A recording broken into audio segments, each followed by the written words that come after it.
Warmly welcome to Exploring Miracles. I am Teresa Schmitelöv, reading from the lessons in A Course in Miracles and doing my best to reflect on the lessons as I go. Now we have come to lesson number 145. We are in the review part. We luckily have some review parts every now and then. This is the fourth one in this workbook of 365 lessons to let what we have been opening to sink in. Lesson 145, reviews. 2 lessons. My mind holds only what I think with God, and it is impossible to see two worlds. What does it mean? My mind holds only what I think with God. My mind, my true self can only hold one thing, and that is love. The other, that is the fluctuating and unstable identity of reactions and everything. We already know, we are so familiar with it.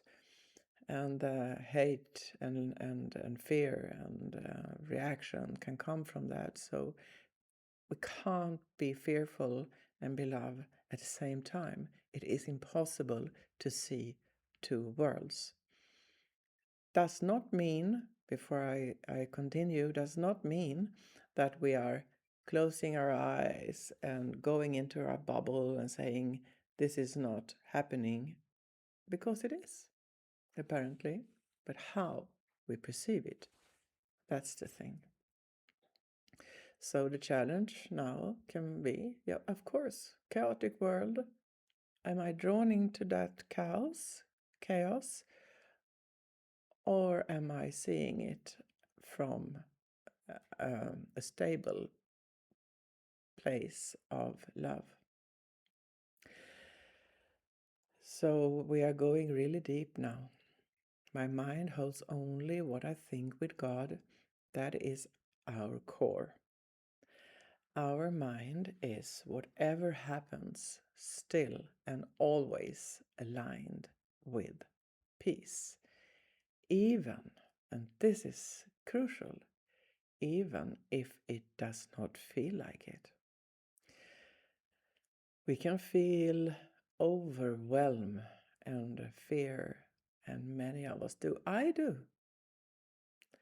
Am I drawn into it now? No. Thanks to what I'm doing, reading and reflecting, coming back again and again and again to my core, the core will become my home. So the overwhelm and the fear, they are real experiences. Let us not forget that. But they are not coming from our deepest center. If we can remember that when we are overwhelmed by fear and what is happening, we are in the middle of a conversation and somebody saw a news flash and maybe we didn't, but people are quite willing to tell us. So we can't always choose where we want to be in our emotions. If we can remember this when we are off guard and somebody says, oh, have you read this and this is happening, or, whenever, I think you know what I mean. If we can remember that, yeah, I feel very unsettled now, but it's not coming from my deepest center. Where is my deepest center? I think it helps me. So it's impossible to see two worlds. Right now, we can, as I said, and as the lessons explain to us, we can see everything through fear, division, anger, instability. Or we can begin to see things differently, not by denying again and again and again, not by denying, but not letting fear be the lens through which we look at the world, perceive the world. That's the shift. That's the shift. So what more can be said about this? We don't have to look at the world. We don't have to solve the world's turbulence. We don't have to solve it. But when we notice which world, quote unquote, we are seeing through, we can notice through which lens we are watching it.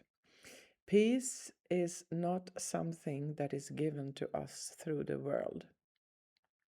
It is something we bring to the world,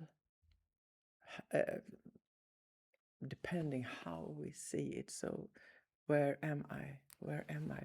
All right, there might be turbulence and fear here in my head, and ooh, is this really happening? And then go, yeah, but do I also have a core of something else, something very stable? And yes, I do. I do. So this is a very beautiful lesson. We cannot see two worlds at the same time.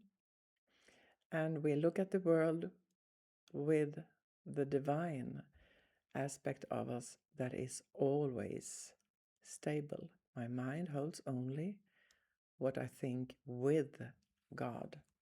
It is impossible to see two worlds. Thank you very much for stopping by and taking part, and see you soon.